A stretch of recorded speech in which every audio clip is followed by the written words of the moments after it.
بسم اللہ الرحمن الرحیم۔ آج انشاءاللہ ہم سماعت کریں گے کہ موت کے وقت مرنے والے کی پیشانی پر پسینہ کیوں آ جاتا ہے، اس کی وجہ کیا ہے۔ یاد رکھیں، انسان خطا کا پتلا ہے۔ بشر ہونے کے ناطے بحیثیت انسان ہوئے اس دنیا میں رہتے ہوئے بہت ساری غلطیاں کوتاہیاں ہو جاتی ہیں، گناہ سرزد ہو جاتے ہیں، اور بعض اوقات بندہ اپنے گناہوں کی معافی بھی رب تعالیٰ سے طلب کر لیتا ہے۔ اور رب کی وہ ذات ہے جس نے واضح الفاظ میں ارشاد فرمایا، ادعونی استجب لکم، مجھ سے مانگو میں تمہیں عطا کروں گا۔ اب بندہ جب رب سے مانگتا ہے، اپنے گناہوں کی معافی مانگتا ہے یا کچھ بھی مانگتا ہے تو رب عطا کرتا ہے۔ معافی مانگے گناہوں کی تو رب گناہوں کو معاف فرماتا ہے۔ اب بہت سارے گناہ ایسے ہیں جب بندہ رب سے گڑ گڑا کر دعا مانگتا ہے تو رب تعالیٰ اس کے گناہوں کو معاف فرما دیتا ہے۔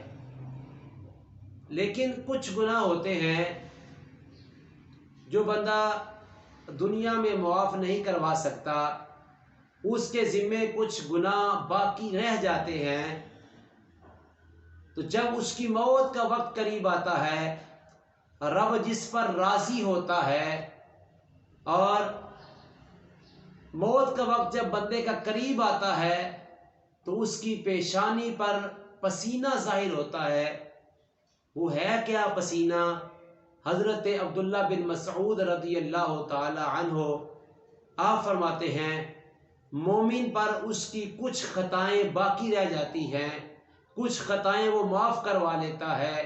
اگر لوگوں کے ساتھ کوئی معاملہ ہوا ہے، کوئی لوگوں کا حق مارا ہے تو وہ معافی تلافی کر کے، حق واپس کر کے لوگوں سے معافی طلب کر لیتا ہے، لوگ معاف کر دیتے ہیں۔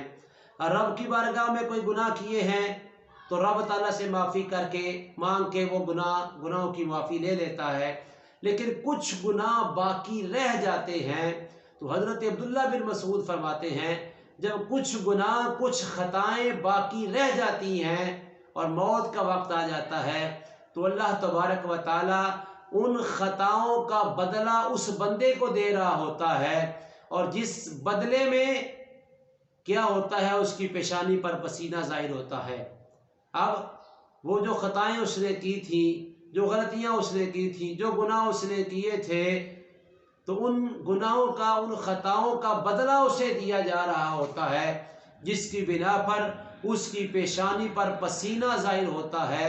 تو حضرت عبداللہ بن مسعود فرماتے ہیں، اس لیے موت کے وقت کچھ لوگوں کی پیشانی پر پسینہ ظاہر ہوتا ہے کہ وہ اپنے خطاؤں کا بدلہ دے رہے ہوتے ہیں۔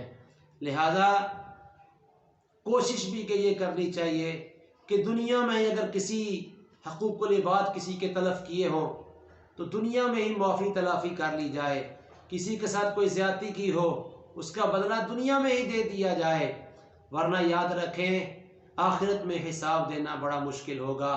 یہاں پھر بھی آسان ہے، دنیا میں بدلہ دینا پھر بھی آسان ہے، لیکن آخرت میں بدلہ دینا بہت مشکل ہو جائے گا۔ اللہ تبارک و تعالیٰ سے عافیت کی دعا بھی مانگتے رہیں اور اپنے گناہوں کی معافی بھی طلب کرتے رہیں۔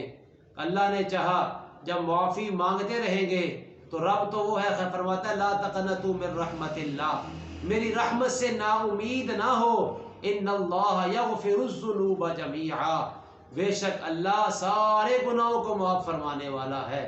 تو رب کی ذات ہی وہ ہے جو گناہوں کو معاف کرنے والی ہے، جو بخشنے والی ہے۔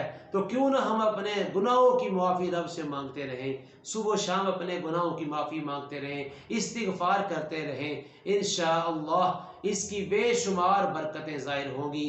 اللہ تبارک و تعالی ہم سب کو کثرت استغفار کرتے رہنے کی توفیق عطا فرمائے، آمین بجاہ النبی الامین صلی اللہ تعالی علیہ وآلہ وسلم۔